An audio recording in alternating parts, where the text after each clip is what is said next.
Di masa pandemi, proses pembelajaran jarak jauh menjadi solusi terbaik dalam memenuhi hak pendidikan anak dengan tetap menjaga keselamatan mereka. Namun dalam prosesnya, pembelajaran jarak jauh ini mengalami berbagai kendala. Sebagian anak-anak merasa kurang nyaman, bahkan sejumlah orang tua pun mengaku stres karena harus ambil bagian dalam proses pembelajaran online ini. Untuk itu, para orang tua perlu mengetahui tips bagaimana mengatasi stres selama menemani anak belajar secara online.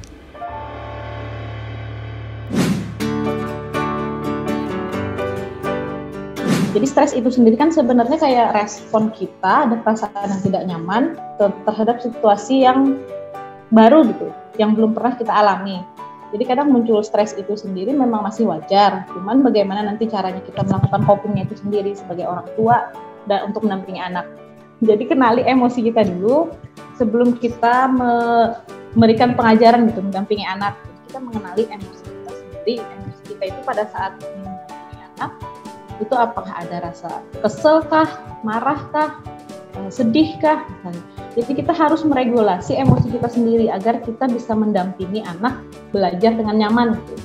Karena kalau kita sudah stres duluan, biasanya transfer emosi negatif itu lebih cepat diterima anak. Jadi anak juga akan terbawa stres kita dan menularkan ke anak. Jadi tanda-tandanya kan untuk stres sendiri yang kita ketahui gitu, kayak sehari-hari misalnya tiba-tiba anak atau kitanya sendiri merasa cepat capek, terus merasa emosi nggak stabil, terus kayak pusing, mual. Jadi kita benar-benar harus melakukan regulasi terhadap diri sendiri. Biasanya sih ada 4 cara. Yang pertama mungkin dari segi fisiknya dulu.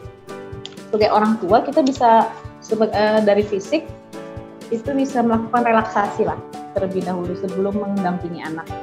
Misalkan kita cari ke ruangan yang membuat kita nyaman, mungkin di kamar atau di udara terbuka gitu, misalnya di teras, sambil relaksasi, tarik nafas, mencoba menenangkan diri sendiri dulu. Apalagi kalau ibu-ibu bekerja ya Mbak, pulang kerja harus mendampingi anak untuk mengerjakan tugas-tugas dari sekolah.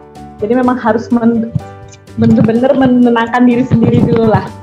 Terus yang kedua juga bisa berorientasi pada masalah, jadi emotion focus coping.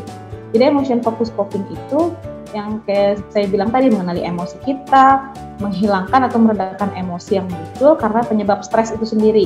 Jadi kayak misalkan kalau misalkan anak malas mengerjakan, apa sih yang membuat kita marah? Kenapa sih kita harus marah ketika anak tidak mau mengerjakan gitu? Jadi benar-benar harus kita yang berhenti untuk menuntut terlalu tinggi lah terhadap anak. Jadi benar-benar kita meredakan emosi kita dulu supaya bisa enak gitu mendampingi anak.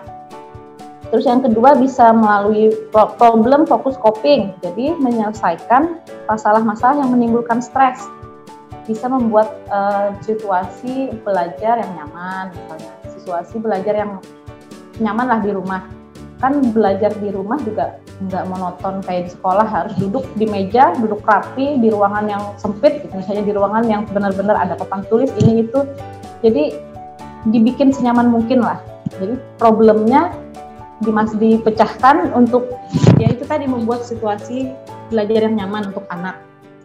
Kemudian juga bisa kayak orang tua meningkatkan komunikasi dengan anak juga. Salah satunya ibaratnya setelah kita berhasil regulasi emosi kita, juga anak-anak kita tanyakan, apa sih nak, gimana sih rasanya belajar secara daring? Misalkan pelajaran jarak jauh ini apa sih yang membuat males, misalnya, bagaimana sih rasanya?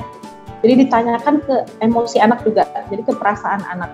Ketika anak sudah merasa nyaman, sudah merasa, oh ternyata orang tuaku ini mengerti dengan kondisi aku yang nggak nyaman gitu untuk menghadapi pembelajaran secara daring. Jadi dia merasa aku nggak sendiri, orang tua mendukung. Jadi dia juga meningkatkan motivasi belajar. Akhirnya muncul minat belajar anak, jadi juga muncul gitu, lebih nyaman untuk belajar dan menerima pelajaran. Kemudian juga tetap bersinergi juga dengan sekolah. Kalau misalkan, apalagi untuk ibu-ibu bekerja ya Mbak, ibaratnya pulang kerja harus mendampingi anak, mengerjakan tugas-tugasnya. Jadi kita perlu juga komunikasi dengan sekolah, gimana caranya supaya sama-sama nyaman gitu. Jadi nggak ada ibaratnya kalau misalkan kita merasa terlalu berat dengan tugas-tugas sekolah, kita bisa menyarankan juga kepada pihak sekolah gimana cara yang nyaman untuk kedua belah pihak. Kemudian mungkin kalau untuk orang tua dan anak di rumah ini tetap membuat time management. Jadi buat jadwal harian seperti kayak layaknya jadwal pelajaran di sekolah kan sudah ada tuh. Jadi misalkan orang tua juga harus punya jadwal. Hari ini misalnya membantu anak menyelesaikan mendampingi anak tugas ini. Jadi memang harus terjadwal supaya juga mengurangi stres juga. Jadi bisa menghadapinya dengan oh ya berarti hari ini harus mempersiapkan diri untuk mengerjakan ini.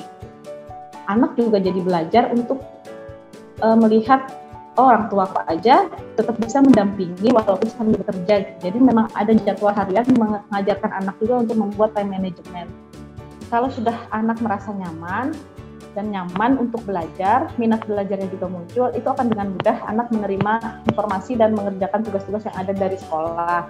Lebih ke situ aja. Mungkin kalau ada hal-hal lainnya juga bisa dikomunikasikan lah.